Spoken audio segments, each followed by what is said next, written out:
Hi guys, a follow-up to my last video when the dog took me for a walk. I thought I would begin by um, showing you my flags, which I'm proud of. The British flags, Scottish flags, the Welsh, the Irish. Well, that's the St. Patrick's actually, the St. Patrick's Irish flag that is part of the Union Jack. Um, That was and my t-shirts. I've got a couple of t-shirts with the Union Jack. I've got a mug with the Union Jack, a bunch of pens with the Union Jack. When I found out about the BBC's woke agenda, teaching our children that it's not really too good to be British and to be white, you should be ashamed of your past and all that nonsense, I thought, okay, right, I'll go out and I'll become even prouder of being Scottish and British than I was before. So I bought these flags and put them up and everything else that I could get my hands on that had the British flag. So thank you, BBC, for making me prouder to be Scottish and British than I was before. Um, in my last video, I mentioned the fact that PG&E, one of the largest utility companies in the US based in California, actually had the power to pull energy from the sun and somehow translate it from satellites um, to the earth and transform that energy to electricity. If you want to look up some proof on that, if you go online and look up, well, if you first of all Google PG&E startup Solarin Corp, planned to beam solar power from space, and that was a report um, April the 14th, 2009. So that's when PG&E joined up with Solarin and they put satellites in space just to start on this project. So quite a few years have passed since then. So I don't know how far advanced they are now in this project, but it seems to be still going ahead. And if you can actually check out the Stop the Crime website where there's a lot more info and all of this kind of stuff. Deborah Tavares. So apart from that, I just wanted to tell you when and how I woke up from sleep. It's quite a number of years ago. It was actually the end of 2000. I was living and working in Spain. Um, and the idea came to my head. It was December 2000. The idea came to my head to write a book on prophecy. And I thought, what? I don't know anything about prophecy. I've never studied or read all the books of prophecy in the Bible. So that started me on my quest, and I felt quite excited about it. So I started immediately. I started delving into all the prophetic books of the Bible. And I studied them, read and studied hard for a full 6 month period, day and night, 7 days a week. You would find me on a day-to-day basis with Bible and a notepad and pens and pencils and taking notes. And at the end of the 6 month period, I started putting a book together, which never got published apart from on a website that I started up. I'll leave a link to my website if you want to go and look at the book. Although I only put about half the book up, I put the first 10 chapters up, but they're there for you to look at if you feel like it. What set me on my quest really to try and find out what was happening on planet Earth and who's behind it all was really what I read in the Bible. That if you read through the Bible, it's got lots of shocking stories, things that you would not expect, which is more proof that the Bible is not a book that was put together just by mere men. That's simply not true. if any group of men, and you've got to remember the Bible was written by men over hundreds of years, but it all fits together perfectly like a hand in a glove. You can't break scripture anywhere from Genesis to Revelation. And there's a thin red line runs from Genesis to Revelation. So it's not something that any group of men could have planned over hundreds of years to write. You just couldn't do that. It would end up a mishmash of nonsense, and you could disprove it, no problem. But the thing is that there are, over the years, over the centuries, over the millennia, there's lots and lots of really much more intelligent than I people, lawyers and whatnot, who have set out to try and disprove the Bible. And they get so far, and then they end up being believers themselves. They realize that, oh my goodness, this is not a book written by mere man. There's something more to this. It's too perfect.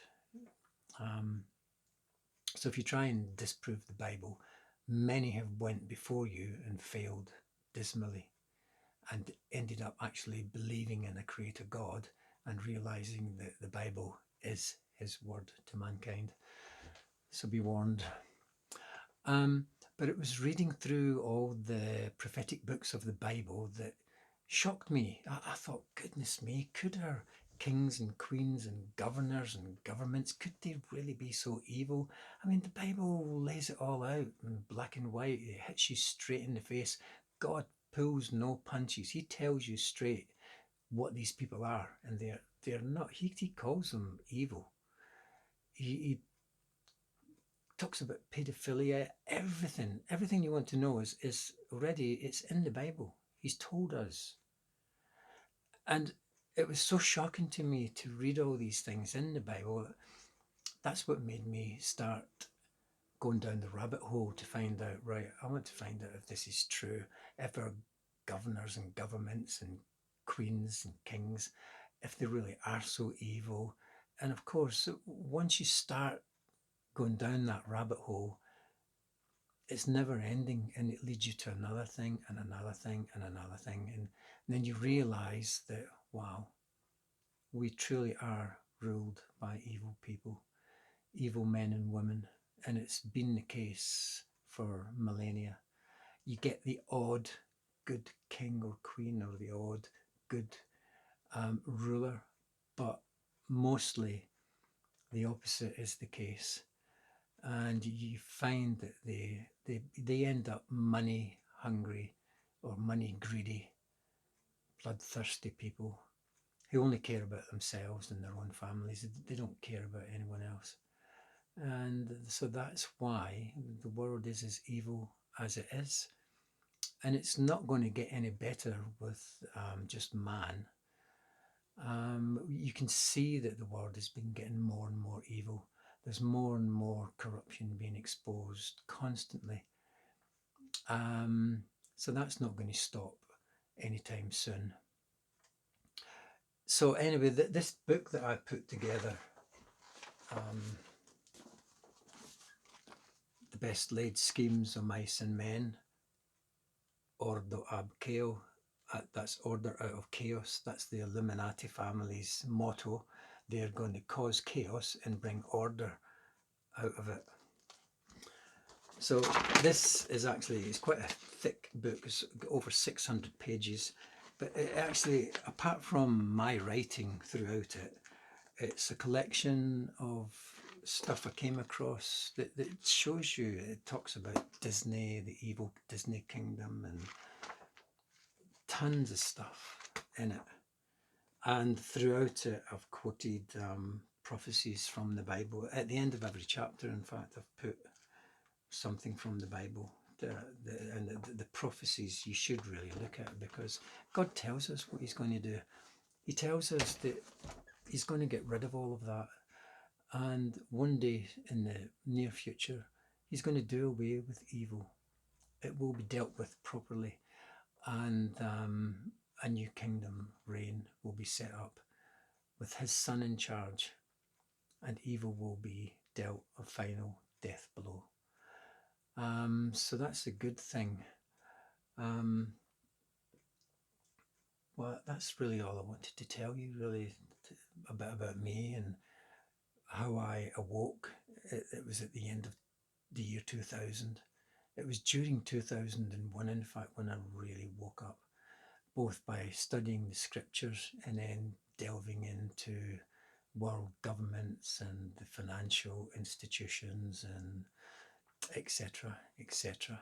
And there's lots of books as well that you can come across, like the Tavistock Institute, Social Engineering the Masses, and that's something that our governments have been involved in forever. In fact, I had a newspaper document, a newspaper here, it's gone, where it shows you that years ago, about 10 years ago or something, the UK government got in touch with a French uh, brainwashing guru to work alongside them to help brainwash the British public, something that the BBC are experts in. So there's this book as well by David Sedgwick, BBC Brainwashing Britain, is an interesting book. And there's plenty other books to let you see that it's evil people through the Masonic lodges that are trying to rule planet Earth. Hope of the Wicked, The Master Plan to Rule the World by Ted Flynn, The Brotherhood of Darkness by Dr. Stanley Monteith. When you dig into it all, you'll find that the US was set up by these occult elitists, these elite families who are deeply involved in the occult, whose god is Lucifer. And if you read certain Masonic books, they'll actually tell you that they're quite proud of the fact that their god is Lucifer. Although in the Masonic lodges, they won't tell you that. They try and keep that a secret, but they've written it in certain books that were mostly kept away from the public and kept away from their members, but have now been released to it. You can find them online. And they tell you, that they talk about the seething energies of Lucifer that they go after. And the fact that, you make no mistake about it, that it is Lucifer, this God that we worship. Yeah, make no mistake. They admit it. So you'll find that the elite families, the power families, or controllers or governments, they're not interested in the God of the Bible. They'll tell you that they are, and they'll even appear in church, but it's all false, it's all fake. They don't believe in the God of the Bible. Well, they do, but they don't worship him, they don't go after him. They've got their own God that they prefer. They're interested in power and money and control. It's like a drug to them. So, but the United States, if you read this book, Polygon Rising 2012, The Lost Symbol Found and the Final Mystery of the Great Seal Revealed by Thomas Horn, that book, more than any other, lets you see that the United States was set up by the occult elite. That Washington, D.C., if you look at a map of Washington, D.C., and you look at the streets, the way the streets are laid out, you see the like Star of Lucifer. You see the Owl of Moloch that children used to be sacrificed to in ancient times. They've got the owl there. They've got the Star of Remphan, Lucifer. And they've got buildings there that even depict the Antichrist. The whole system there in Washington, D.C. is calling to Lucifer to come down and rule over us. So they're hoping to produce this Antichrist warrior leader, which I believe they actually will, but it's not going to be the man that they expect. I believe God is going to take them by surprise, and he's going to send them an Antichrist world leader that's going to go against them. He's going to fight against them. He's going to take control. And they're going to, as the Bible says, they're going to hide in the mountains, under the rocks, but they won't survive. They'll be gotten out of there, and they'll get their just reward. So it's like God is saying to them, okay, you want Satan to come down and rule over you. You're looking for the Antichrist, one world leader. Okay, I'll give you him. Here he is. Deal with him. And he's not going to be, he's going to rise unexpectedly. That's the next big thing that everyone should watch for. And anyone out there who's listening to this who thinks I've maybe lost it, well, watch, because very shortly a guy is going to appear on the world scene. He's going to be a military leader. He's going to take the world by storm. Come back and call me mad then when he appears. He's going to appear possibly, I would imagine, this year. If not this year, then early next year. That's the next big prophetic thing from the Bible that's going to happen. And then loads of prophecies are going to roll out after that. So anyway, it's been nice talking to you again. See you in the next one.